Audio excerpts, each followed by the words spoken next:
गवार जिठानी मॉडर्न देवरानी। अर्पिता की शादी राकेश से तय होती है, जो एक सरकारी नौकरी करता था। अरे चाची, अर्पिता इतनी सुंदर, पढ़ी लिखी और मॉडर्न लड़की है, फिर कहाँ आप इसकी शादी ऐसे घर में कर रही हैं? अरे लड़का सरकारी नौकरी करता है, इंजीनियर है, खूब कमाता है, खूब मेहनत की है लड़के ने इस नौकरी के लिए। अर्पिता भी राकेश को पसंद नहीं करती थी, लेकिन पिता ने हाँ कर दिया तो शादी के लिए मन मारकर तैयारी कर रही थी। हाँ माँ, चाची ठीक ही तो कह रही हैं। पता है मेरी सहेलियों के पति कितने मॉडर्न हैं। अरे देख बेटा, तू मॉडर्न है ना, वो पढ़ने लिखने वाला गांव का होनहार लड़का है, तू जैसा रखेगी रहेगा। अब तक कोई उसकी केयर करने वाला नहीं था, है तो सिर्फ एक भाई भाभी, और माँ पिता तो गांव में ही रहते हैं।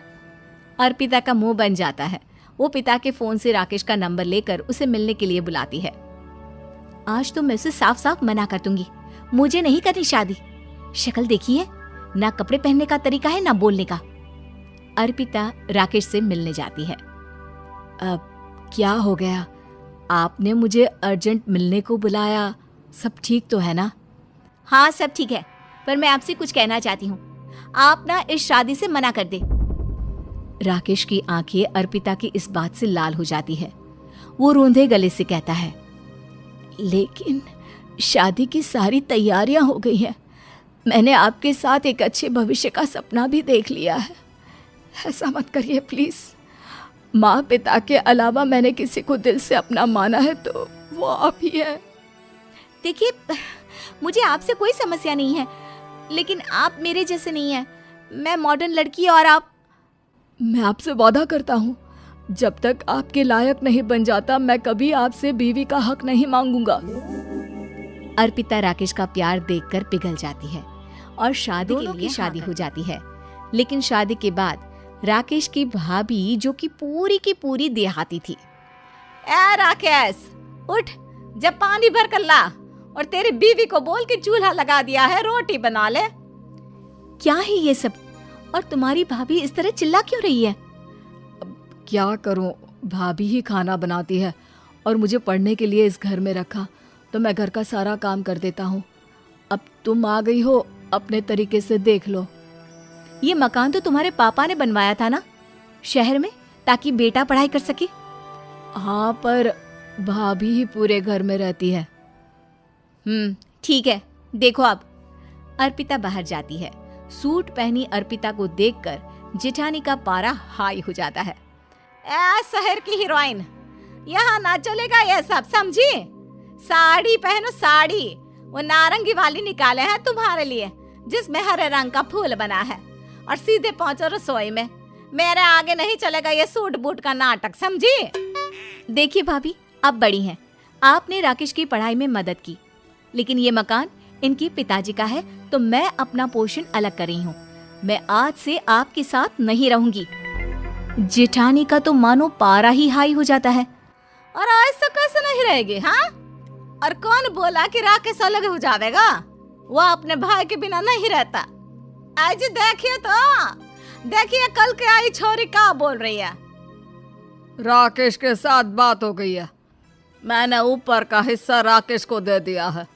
उसकी अपनी जिंदगी शुरू हो रही है, तो अच्छा है ना कि अब रसोई भी अलग हो जाए। अर्पिता राकेश की ओर फक्र से देखती है कि उसने अर्पिता के लिए स्टैंड लिया। अर्पिता बाजार में जाकर सारा रसोई का सामान ले आती है। पिता के दिए सामान से घर सजाती है और अपने तरीके से पूरे घर की सजावट करती है। शाम को राकेश ऑफिस से आता है। कुर्ता पैजामे में राकेश को देखकर, अरे ये क्या पहना है? भाभी सिलती है ना कुर्ता, मैं सारी कमाई भाभी को ही दे देता हूँ। लेकिन अब ना बीबी को देना होगा, क्योंकि भैया भी अच्छी नौकरी करते हैं। भाभी अपने पति का पैसा संभालें और मैं अपने पति का पैसा संभालूंगी। तभी भाभी आ जाती है। अरे देखो, बहुत हो गया। हाँ, अलग रहने तक तो ठीक था, लेकिन पैसा हम एक फूटी कौड़ी नहीं देंगे। बचपन से तुम्हारे पति को हमने पाला है, उसका हिसाब दो। अच्छा, हिसाब चाहिए? कितना पढ़ी हैं आप जो आपको हिसाब चाहिए? बड़े भाई हैं उनकी, जिन्होंने उन्हें पढ़ाया लिखाया। वो हिसाब मांगेगी तो जरूर दे दूंगी भाभी। अरे देख, हाँ, अगर तूने पढ़ाई की है तो मैं भी अंगूठा छापना हूँ। अरे 5 की रात तक पूरी पढ़ाई की है, समझे? वैसे भी कल इन लोगों के माँ बाबूजी आ रहे हैं गांव से, वही लोग ठिकाने लगाएंगे तुझे। अगले दिन सास ससुर आते हैं, दोनों बहुत ही सीधे लोग। अच्छा किया जो ऊपर के हिस्से में राकेश की गृहस्थी लगा दी। अब दोनों बेटे अपना अपना देख ले। छोटी बहू कहाँ है? अरे बहुत ही चालाक है माँ जी, ऐसी जबान चलाती है जैसे दर्जी कैंची चलाता है। वैसे बहू तुम भी कम नहीं थी। और सुनाओ। तभी छोटी बहू सास ससुर के पैर छूकर उन लोगों को चाय और नाश्ता देती है। माँ जी, आप थक गई होंगी, मैं खाना लगा देती हूँ, ऊपर आ जाइए चाय पीकर। अरे बस बस यही रहेंगे वो, क्योंकि बड़ी बहू मैं हूँ।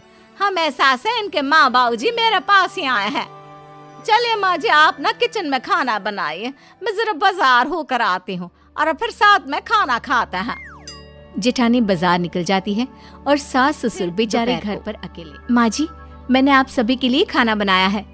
माना मैं छोटी हूँ, लेकिन अच्छा लगेगा अगर आप लोग मेरे साथ रहें। वैसे भी यहाँ है कौन बेटा, चलो ऊपर राकेश के पास ही चलते हैं। सास ससुर दोपहर का खाना खाकर वहीं आराम करने लगते हैं कि जेठानी आ जाती है। अरे वाह, ये तो वही बात हुई ना, कल की आई को पूरा परिवार और हम अकेले के अकेले। भाभी देखिए, परिवार में प्यार से रहा जाता है, ना कि चालाकी से।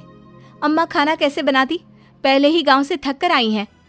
हाय रे दया, तो मैं का बाजार से ऐस करके आ रही हूँ। अरे भूख के मारे मेरा सर दर्द हो रहा है, पर यहाँ मेरी फिक्र कौन करेगा। अरे तो किचन में खाना है, लगा देती हूँ मैं भाभी। बड़ी बैठकर खाना खाती है और शाम को जब राकेश घर आता है। अरे राकेश, तू तो पूरा हीरो लग रहा है इन कपड़ों में। ऐसे कपड़े पहले क्यों नहीं पहनता था? राकेश बीबी की तरफ देखता है और फिर कहता है, माँ पहले पहनाने वाली नहीं थी ना। हाँ हाँ, और हम जो हाथ से सिल सिल कर कुर्ता पहनाते थे उसका का? अरे तुम्हारे भैया तो आज भी पहन रहे हैं। तभी अर्पिता सास के लिए कपड़े और ससुर के लिए शर्ट पैंट ला कर देती है। उन लोगों को फ्रिज से ठंडा पानी और टीवी में फिल्म दिखाती है। अरे कब से इनको बोल रहे हैं कि फ्रिज वाले आओ, लेकिन ये है कि मानत ही ना है। बहू अब तो तुम ही समझाओ ससुर जी को। नहीं पापा, आप फ्रिज मत लीजिए। अरे वाह रे छोटे, खुद फ्रिज का ऐसे का मजा ले, और इनकी माँ के पास फ्रिज भी ना हो। अरे देखा पिताजी, देखा माँ जी कब बोल रही है। अरे उसकी पूरी बात तो सुन लो कि वो क्या बोल रही है। वो इसलिए क्योंकि अब माँ जी और पापा यहीं रहेंगे मेरे पास। घर को घर सिर्फ मॉडर्न या गांव की सोच नहीं, बल्कि संस्कार बनाते हैं भाभी, और संस्कार अच्छे हो तो सब सही हो जाता है।